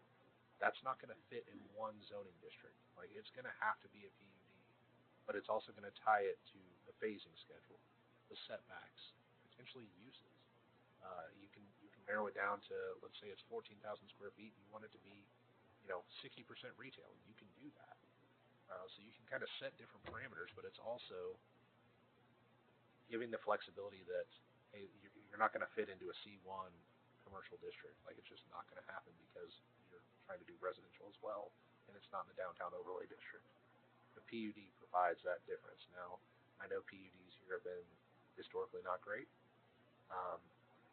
And to be honest, I'm not really sure why we did PUDs for the 3 properties that I know of, because there's nothing extra special about them, honestly. They're single-family residential subdivisions. That's not a PUD.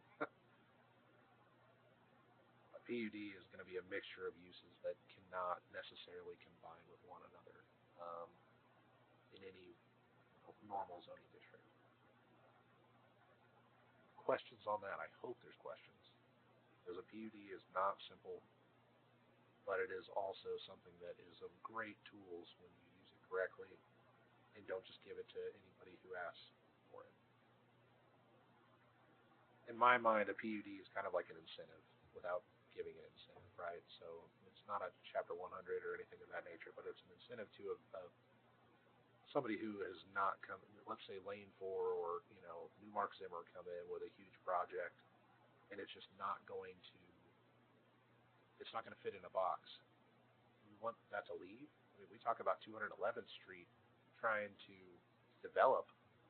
Well, what do you imagine that developing into with our current slate of zoning districts? It's going to have to be a standalone commercial, a standalone subdivision, a standalone, it just won't allow for anything else. And really, a big piece of property like that, you want a master plan for that. They're showing you what they're going to do from day one, not, well, we're going to take out this 10-acre piece, and then we're going to develop a 20-acre piece, and then we're going to develop into a 30-acre piece. And then by the end, you're like, boy, that was very cobbled together, and I wish we would have done it and known what we were approving at the beginning. That is kind of what the PUD should be used for, not necessarily what we have in the past.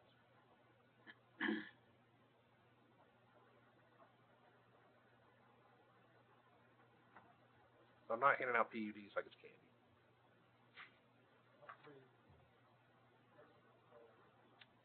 So it would be Carriage Meadows, Riley's Crossing, William Chickens.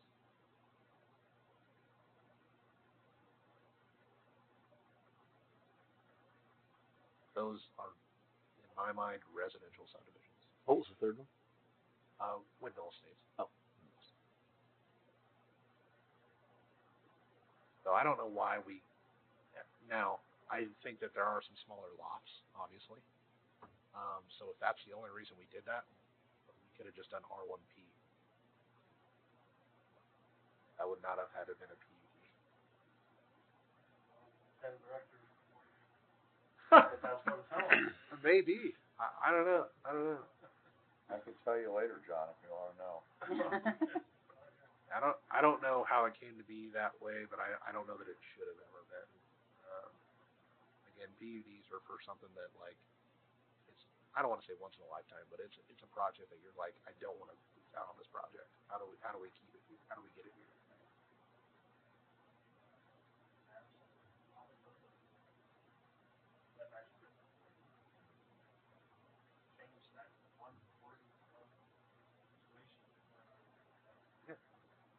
But Okay, is that one word back into our it's not. descriptor yet? It's literally an example. I just I mean, but that is a project that I think touches a nerve with everybody, and clearly it does not fit into an I-1 zoning district. It just doesn't. Okay. Those setbacks are not realistic for a project like that. But is our code still going to have that we're not going to be conducive to a data center? Correct. There's nothing in the land use matrix that we just proposed, and there's nothing in our current land use matrix that says anything about data centers being permitted. About being permitted. Yeah, So they're still not. correct. They're not even listed on the land use for what's being proposed. So or are we going to change that? only ever if there's an opportunity. I don't see an opportunity today as I'm speaking. Okay, so you say someone has to approach us with an opportunity before we would change it? Correct. Is that the way we want it? That would be, I thought. Do we want to add data centers to the land use matrix? I mean, I feel like I have Almost Wh- county areas.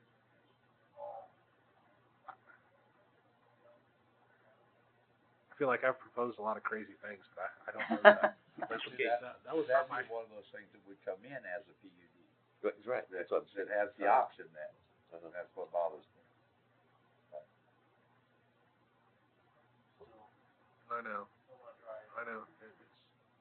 It's getting drier, but it's still. But we're okay. I'm confused about all that.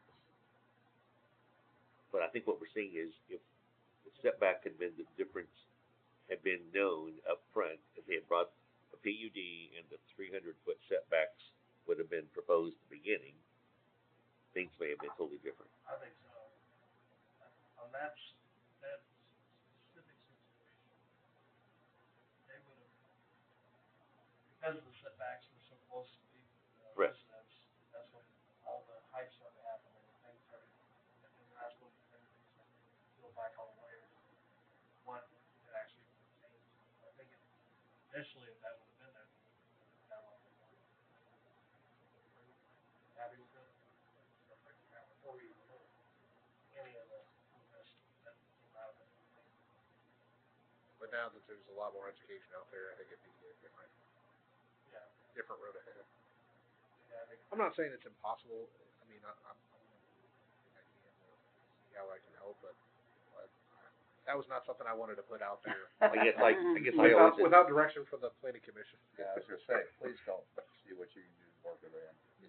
well, I guess I was thinking that it could be an option for one instead of 500 acres and 7 of them.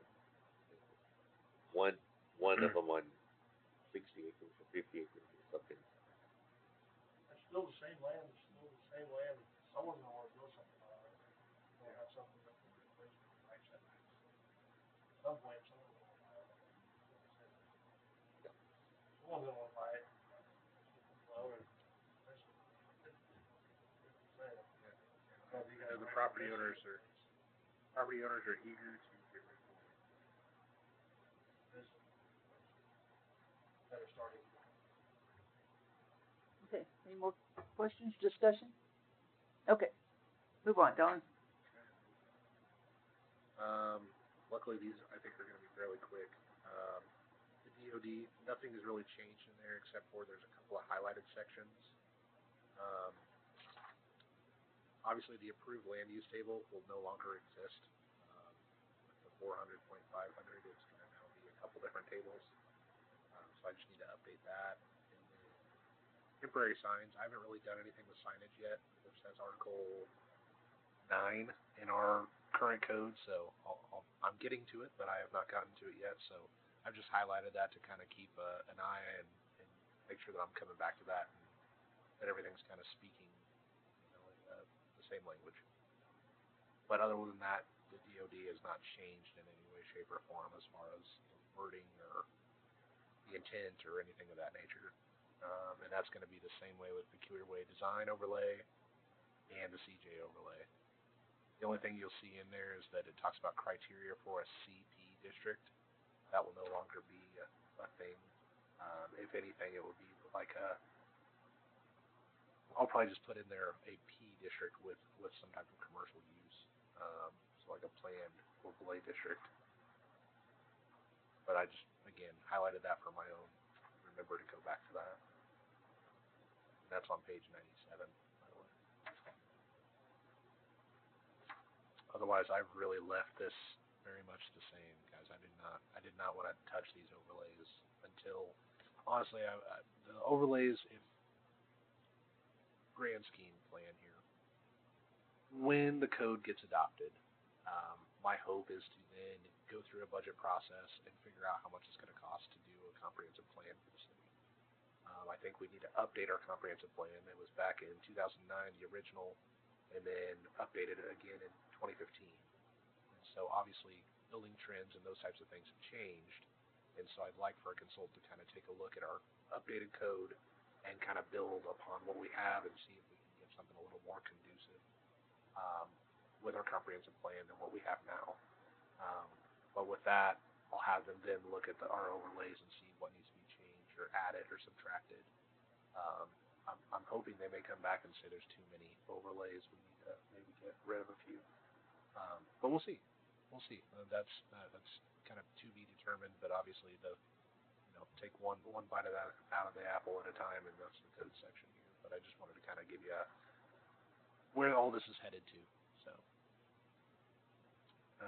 400.540 CJ. Quick question. Yeah, go ahead. On page 94. Yep. 2A, it says height, and there at the end it says B45 and then 80 in parentheses. I didn't understand that. 94 B2A. Oh, 2A. Got it. 2B Got it. or 2A. Maximum height for principal buildings and structures shall be. Yeah, that should be. I think. I guess it's 45 and then 80 in parentheses, right? That's pretty weird because I think I copied that straight from our code. For 45 should be in parentheses, correct? Well, so hold on here because 80 feet is pretty tall. Right. DOD. Yeah, so it should say 80, not 45. 80 feet downtown? That's 8 stories. What is the DOD area? Downtown overlay. Ballpark. Just downtown? Yeah, just the downtown. We're going to allow an 80-foot building down there? Where are we going to expand currently? I don't know. That's why I was wondering where you were going to get a 10,000 square foot building downtown. That's what I'm saying is that like we've kind of gotten to the point where our downtown it really can't go out. It's going to have to go up if there's ever a remodel or a demolition of a building. Like that's the only way that they're going to get any kind of square footage. I don't think you're going to get that downtown, but I guess. I doubt somebody's coming in saying I'm doing an 8-story professional office building today. I highly doubt it. But that'd take up most of downtown. I want to be able to give the option that someone can actually come downtown and maybe it's a very small footprint on the lot, but they can go up to make it work. Maybe that's a 3-story or a 4-story. I don't think they're going to come in. Yeah, but 80 feet is 8 stories basically. Yep, you're right. 45 is better there, but I'm more than happy to go down to 45, but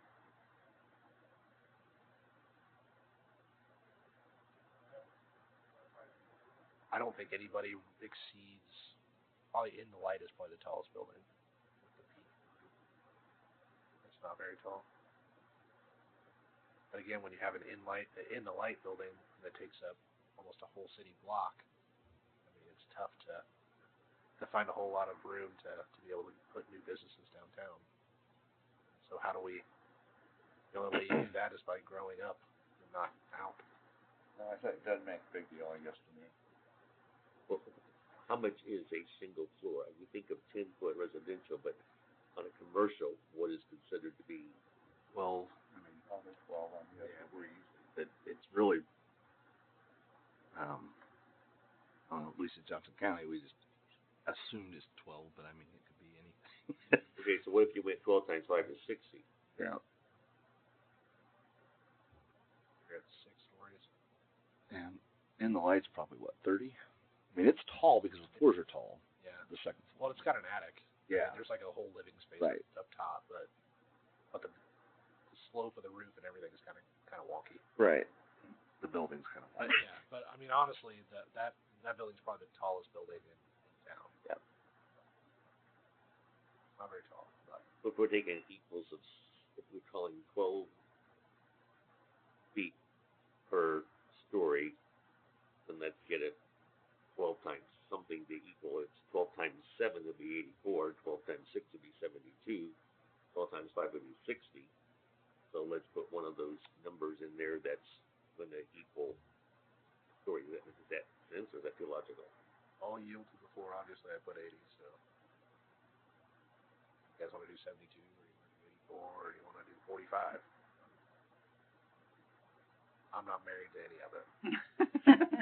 but I did want to come in at least with a suggestion where it's like, I mean, there's not many vacant, empty lots downtown anymore. And so, Well, even if you said 80 feet, you know, if they went to 72, yeah, it's they a have, maximum. they have options. It's a maximum. Yeah. It's not a. It's not a set, you you gotta must build do 80 feet tall. or, yeah. That's my 2 cents. Okay, I understand what you're saying. Yeah, 'cause you could be a 6 foot or 6-story building, but when you got peak on it, then it might be 80 feet. Or, you know. Yeah, okay. Okay. So are we good with the 80? Yes. With your explanation, we're counting. Haha. We're counting the roof. I'm glad I came with an explanation. Okay. Hold on here. But What you're right, did it that say? was around 94. 45.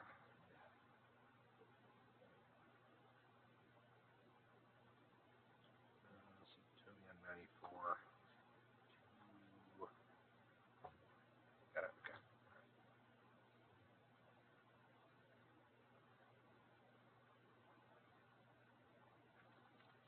That really concludes where I'm at with CJ Highway Overlay District. None of those changed.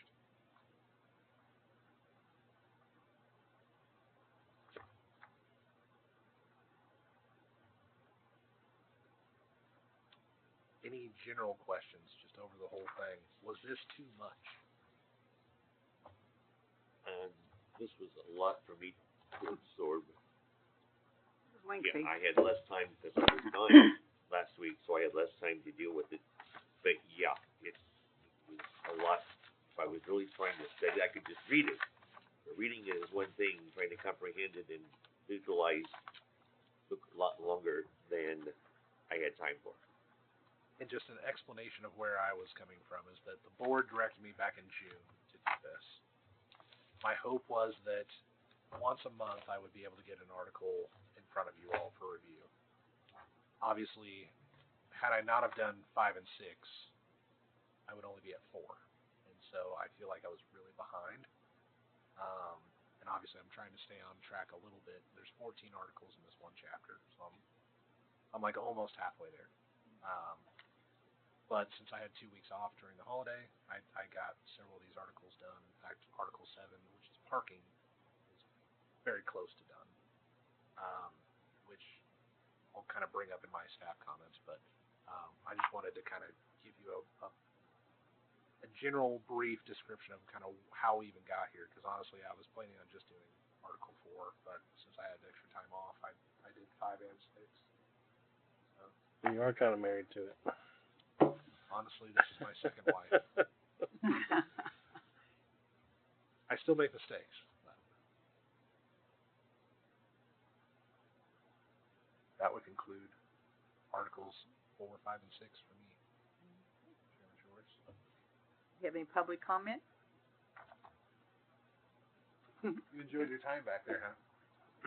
Oh, great. Okay, good. Department reports? Yeah, so just wanted to make everyone aware that the State of the City address is January 27th at the Dogwood Garden event space, and that's from 11:30 to 1. And yours truly, the mayor, will be there to kind of give a opening statement and kind of just a brief where we're at, snapshot of the State of the City. You need to RSVP with CAMA by the 20th of January, and it's $15 for lunch. I'm going to go ahead and have Toby post that just in case there is a quorum by the Planning Commission, and that way everybody can come and not have to worry about, is this an official meeting or not. I know Commissioner Shores has already talked about coming to that, but obviously all of you are welcome to come. The more the merrier. So. With that being said, kind of shifting into scooters, detention basins are now going in. So the building, or the shell at least, is kind of complete. They'll be starting to kind of face it here pretty quickly.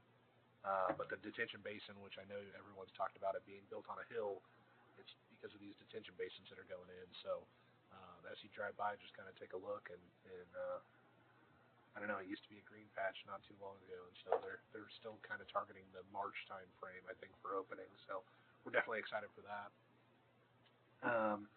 Like I said, next month we'll be talking about Article 7 parking, and hopefully maybe an Article 8 if I can get time to do it.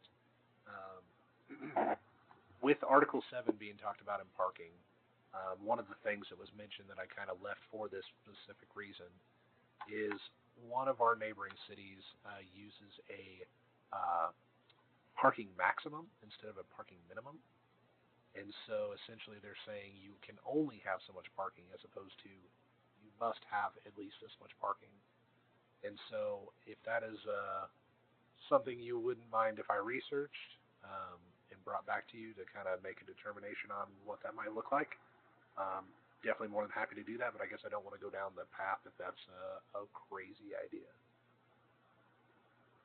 So you're talking about going to a maximum rather than minimum. Yeah, so you can only have so much parking as opposed to you must have this much parking. Because I'm trying to think where in town, other than maybe Merle's, gets more parking than what's allotted in their parking lot. So all we're doing is essentially requiring asphalt jungles that are not getting used. And I see those asphalt jungles in Raymore. Let's, for instance, the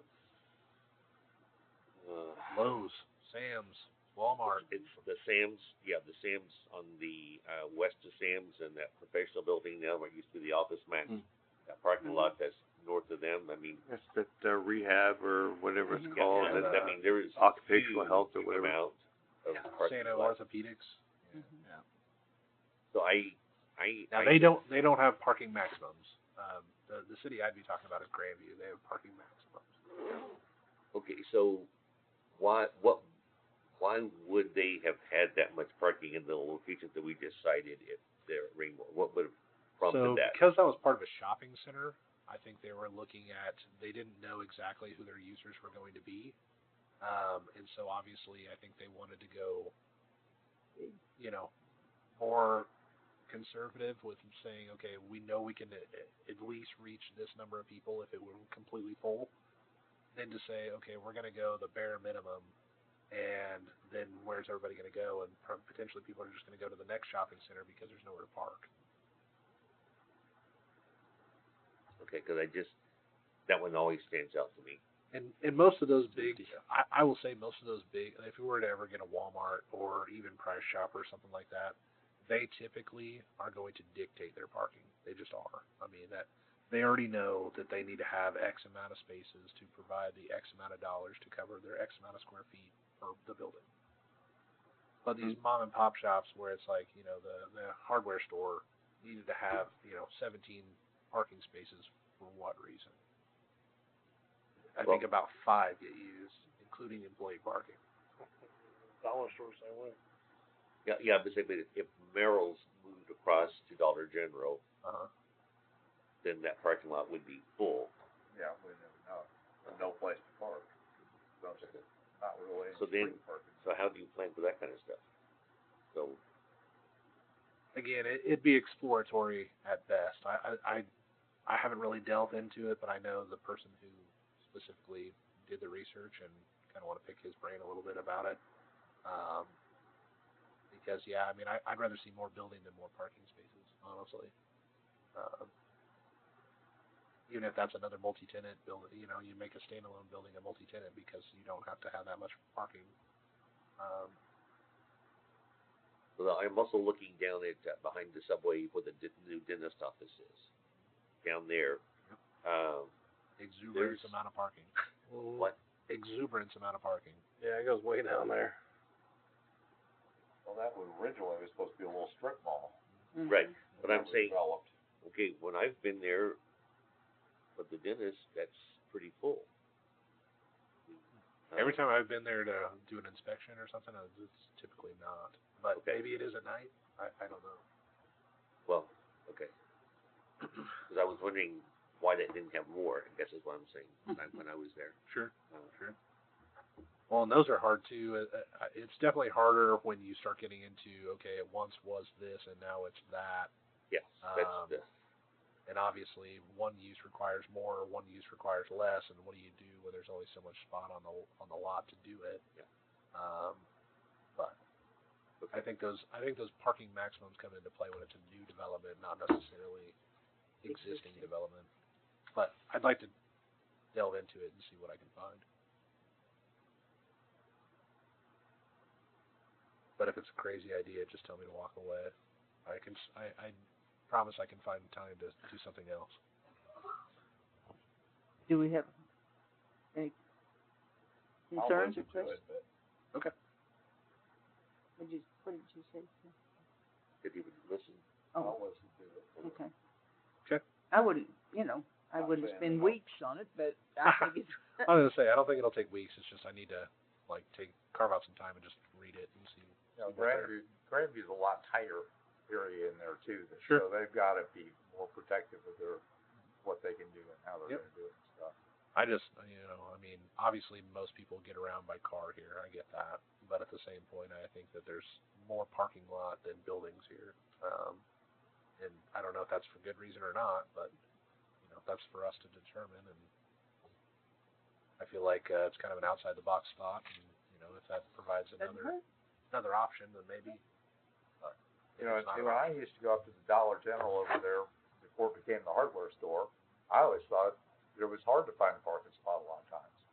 It was, That's because they had so much stuff stuck out well, yeah.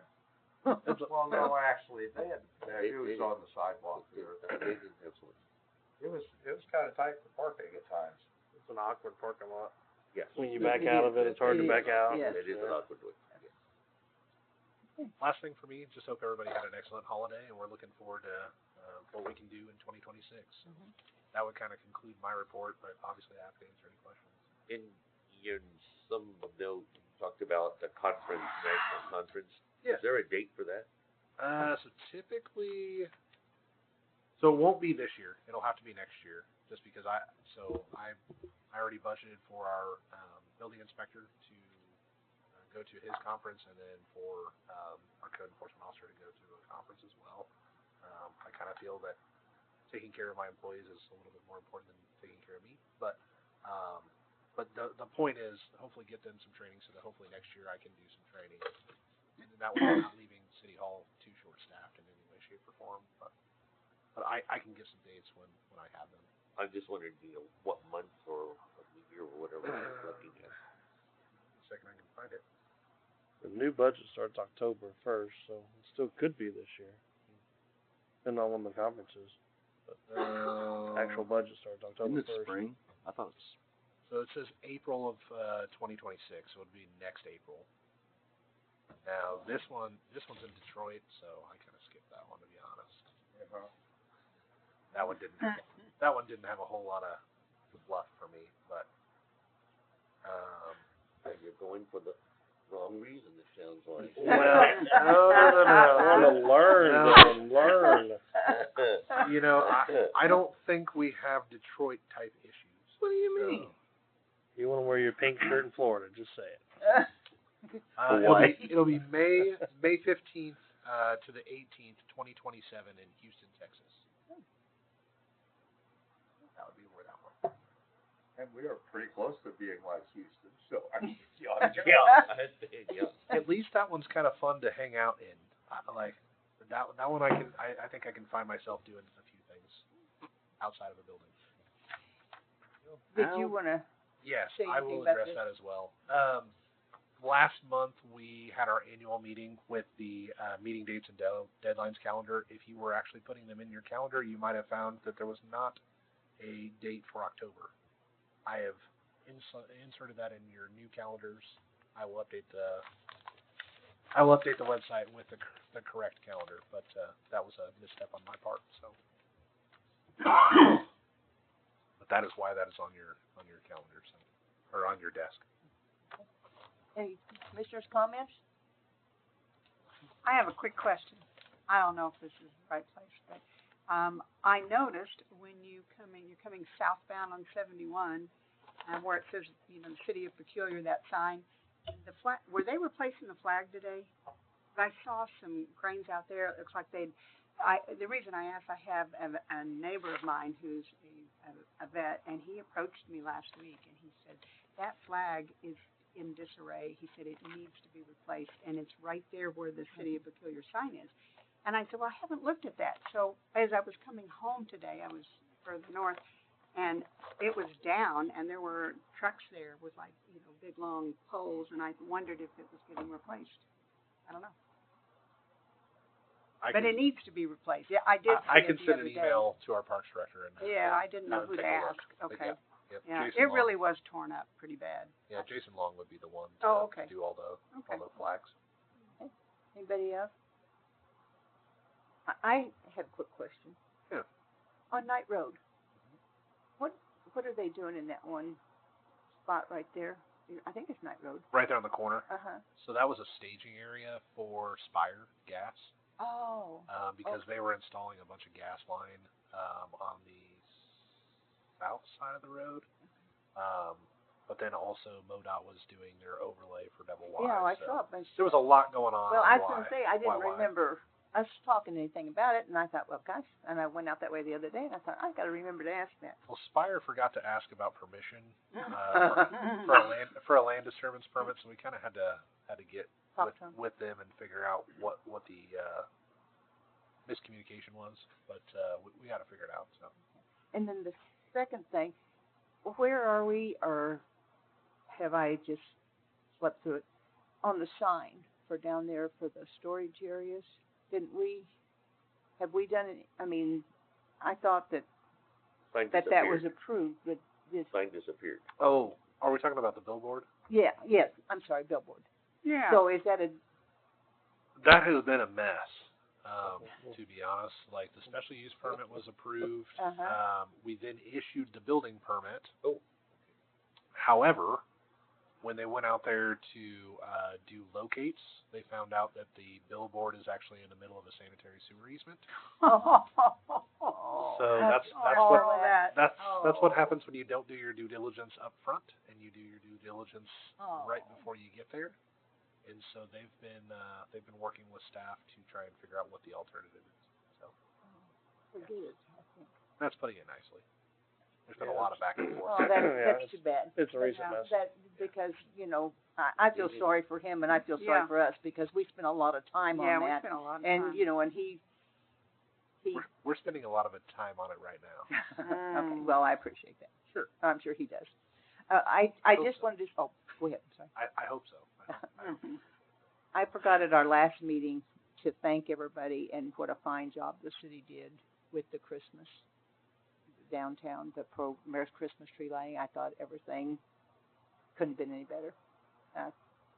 I heard lots of positive things. I didn't hear any negatives, so that's from what I've gathered, that's in the rear view, and we're looking to only improve it for this upcoming year. So, Good, Yes, we're gonna build on it. okay. And then our report, Caring Hearts, Peculiar raised over 12,000, and I'm not sure the exact figure, because the Price Chopper figure is not final product yet, the donations there. So, we had $15,000 as our goal. We think we got 12,500 to 13,000 for that, and so I didn't light the very tight light bulb at the very top, or the mass or whatever it would be called, but we were very appreciative of that, and we were able to help more people. I am coming to the city council meeting on January 21st, to do a state of the organization kind of a thing to the board. And who does that organization report to? And it benefits all the residents, and so I felt like it's something that I need to try to beat the drum and let people know what it is and what we're doing and how it's going. And then I also will ask them for permission for put up signs for a street cleanup day, because that is coming on the 15th annual, if you can believe that, 15th annual Gear Street Cleanup Day will be in mid-April, and so I'll be sharing more information about that. and Commissioner Dobson, it's January 19th. Sorry, apologize. Okay, 19th. Okay, I just knew I was signed up. I forgot what date it was. Just for everyone who was watching, I want to make sure they have the right date. Good job. Okay, anybody else? Okay. Do we have a motion to adjourn? So moved. Second? Second. All in favor? Aye. We're adjourned.